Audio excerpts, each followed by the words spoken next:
श्रीमन्नारायण नारायण नारायण। बोलिए भागवत भगवान की जय। आप समस्त भक्तवृंदों को मेरा सादर प्रणाम। श्रीमद् भागवत महापुराण तृतीय स्कंद षष्ठ अध्याय के 21वें श्लोक से यह प्रस्तुति प्रस्तुत है। हस्तावस्य विनिर्भिन्ना विन्द्रः स्वर्पतिराविशत् वाता वार्तयांसे न पुरुषो यया वृत्तिं प्रपद्यते। अस्य हस्तौ विनिर्भिन्ना। इस विराट के हाथ उत्पन्न होने पर स्वः पति इंद्र अंशेन वार्तया आविशत। स्वपति स्वर्ग के स्वामी इंद्र अंशेन अपने अंश वार्तया ग्रहण करने की शक्ति द्वारा शक्ति के साथ ग्रहण करने की शक्ति के साथ आविशत प्रविष्ट हुए। यया पुरुषः वृत्तिम प्रतिपद्यते, जिससे पुरुष आजीविका पाता है। अर्थात इस विराट के हाथ उत्पन्न होने पर स्वर्ग के स्वामी इंद्र अपने अंश ग्रहण करने की शक्ति सहित प्रविष्ट हुए, जिससे पुरुष आजीविका पाता है। पादावस्य विनिर्भिन्नौ लोकेशा विष्णुराविशत् गत्या स्वांसे न पुरुषो यया प्राप्यम प्रपद्यते। अस्य पादाः विनिर्भिन्नौ। इस विराट पुरुष के पैर प्रकट होने पर लोकेशः विष्णु, लोकेश्वर विष्णु ने स्वांसे न अपने अंश गत्या गति सहित उसमें आविशत प्रवेश किया। यया पुरुषः प्राप्यम प्रपद्यते, जिससे पुरुष गंतव्य पर पहुंचता है। बुद्धिं चास्य विनिर्भिन्नां वागीशोधिष्ण्यमाविशत् बोधेनांसेन बोद्धव्य प्रतिपत्तिर्यतो भवेत्। बुद्धिम च अस्य विनिर्भिन्नाम। बुद्धि के भी इस विराट के उत्पन्न होने पर वागीशः। इस विराट के के उत्पन्न होने पर वाक्पति ही वागीशः, वाक के स्वामी बोधेन अंशेन अपने अंश बोध सहित धिष्ण्यम अपने इस अपने स्थान में आविशत आविष्ट हुए प्रविष्ट हुए। यतः जिससे बोद्धव्यम ज्ञातव्य की प्रतिपत्ति उपलब्धि भवेत होती है। हृदयं चास्य निर्भिन्नं चन्द्रमाधिष्ण्यमाविशत् मनसांसेन येनासौ विक्रियां प्रतिपद्यते। अस्य च हृदयं निर्भिन्नम। इसके तो हृदय प्रकट होने पर, अर्थात इस विराट पुरुष के हृदय प्रकट होने पर दिष्ण्यम इस स्थान में मनसा अंशेन चंद्रमा अपने अंश मन सहित चंद्र आविशत प्रविष्ट हुए। ये न असौ, जिससे यह विक्रियाम प्रतिपद्यते विकारों को प्राप्त होता है। अर्थात इस विराट पुरुष के हृदय प्रकट होने पर इस स्थान में अपने अंश मन सहित चंद्र प्रविष्ट हुए, जिससे यह विकारों को प्राप्त होता है। आत्मानं चास्य निर्भिन्नम अभिमानो विषत्पदिम अभिमानो विषत्पदम कर्मणांसेन येनासौ कर्तव्यं प्रतिपद्यते। अस्य आत्मानं च निर्भिन्नम।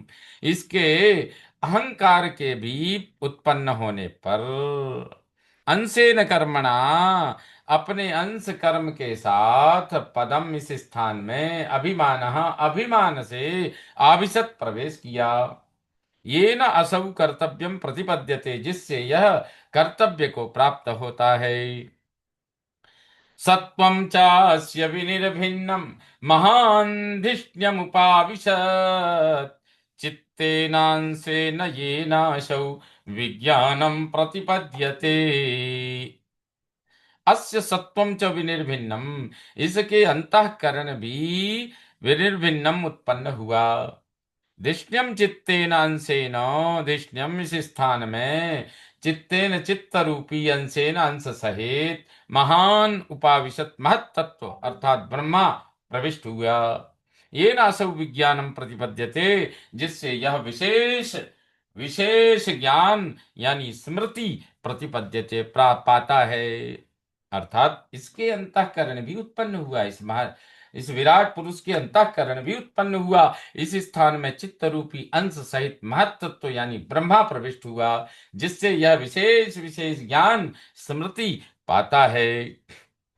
शीर्ष्णोश्च द्यौर्धरापद्भ्याम् खं नाभेरुदपद्यत, गुणानां वृत्तयो येषु प्रतीयन्ते सुरादयः।